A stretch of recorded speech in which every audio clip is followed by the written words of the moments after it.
Уште како дете сонува да пишува книги за деца и кога веќе станува возрастна, нејзината желба се исполнува. Па така денеска ја промовираме дури и нејзината 4-та книга посветена на децата. Или Крадец на џамли е 4-та авторска книга на авторката Катерина Трајановска, која што и тоа како знае да ги долови најинтересните детски тајни во нејзините книги. А за што станува збор во оваа книга ќе дознаеме во продолжение.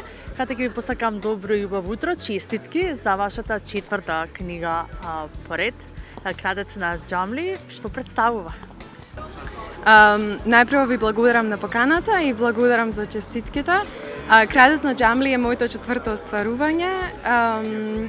Тоа е роман за деца од 10 па нагора, кој што се бави со една тема која што е актуелна долго време и Крадец на џамли настана како еден обид или како еден повик повеќе. Мојот обид да се поврзам со децата на таа возраст и да им дадам до знаење дека ги разбирам преку начините на кои што пишувам, преку формите кои ги користам, имагинацијата која што ја представам во моите книги и зборовите и вокабуларот кој што сметам дека им е ближен. Како настана или која беше првичната инспирација да се напише еден ваков детски роман на повеќе од 200 страници? Најпрво инспирацијата дојде како чувство повеќе, наместо како идеја. Можеби повеќе емоцијата ме поведе да почнам да запишувам своји искуства и своји впечатоци од светот кој што го гледам околу мене. И тие белешки потоа почнаа да растат се повеќе како што мојата потреба за изразување стануваше се почеста, секој ден пишував. Често во телефонот фаќав белешки од некои мисли додека чекав или додека патував некаде или додека се возев со автобус.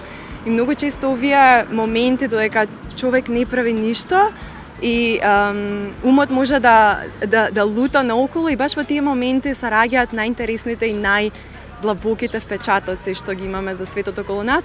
Па така и Крадец на џамли настана како една збирка на тие пасуси, на тие белешки и најпосле се роди Павел, кој што е ликот во книгата, детето кое што е во 7-ма оделинија и во неговиот живот се јавуваат некои новости. Тој се вселува во нова средина, во ново училиште и пред него се јавуваат неколку предизвици, за кои што тој му е на почетокот тешко да ги реши и како што ликот растеше, така растеше и книгата и се јавува и нови ликови и нови впечатоци, нови случки и нови глави во книгата. Што треба да ги научи децата оваа книга или која пораката која што треба да ја понесат од кога ќе ја прочитаат?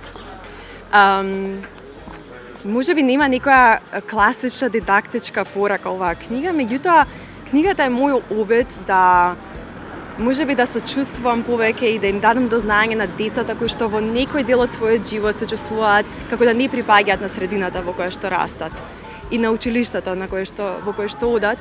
Мојот обид е да им дадам до знаење дека е во ред да се чувствуваат така како што се чувствуваат и дека не мора да се менуваат себе си, да го менуваат, да менуваат својата личност за да бидат прифатени од околината, дека можеби по некое времено прилагодување, дека работите се средуваат најпосле.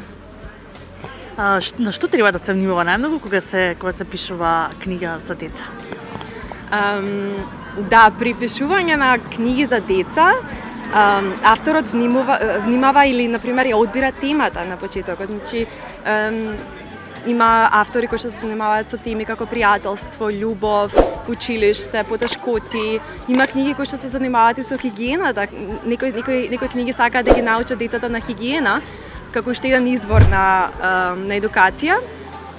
Потоа авторот исто така обрнува внимание на возраста на децата и се труди да одбере вокабулар кој што ќе биде соодветен на таа возраст, меѓутоа и да воведе нов вокабулар кој што ќе им го представи на децата и кој што ќе ги научи на тој нов вокабулар. Значи има едукативен аспект, И потоа исто така се обрнува внимание на поуката. Значи тие три сегменти се почува од темата, од поуката и вокабуларот кој се користи. И сметам дека е важно кога се пишува книги за деца да се запази возраста, значи кои зборови се користат при пишување и исто така е важно да не се потценува детската интелигенција, да не им се представува нешто што е под нивото на нивната интелигенција, туку нешто што е над нивното ниво, па можеби и над за да ги предизвика да истражуваат повеќе, да учат нови работи. Да, и верувам дека во Крадец на Џамли ќе ги откриет сите тајни и целата приказна која што е создадена внатре. Имавте на сајмот на книга неудамна и средба со децата, средба со читателите. Каде може сега да се најде книгата? Да, книгата може да се најде на голем број продажни места каде што се наоѓаат книги. Најпрво во Чудна шума, која што е издавачката куќа која што издаде Крадец на Џамли, и потоа во сите други продажни места каде што се купуваат книги. Јас ви посакувам што многу успеси, се надевам дека наскоро ќе се видиме и за промоција на петата книга, така што верувам дека ќе допре приказната, пораката и дека децата ќе го извлечат максимумот од она што се содржи во Крадец на Џамли. Ви посакувам само успеси во иднина. Ви благодарам многу и се надевам дека оваа книга ќе допре до децата и дека тие во неја ќе најдат еден другар или можеби сопатник кој што ќе ги дружи на патот. Благодарам.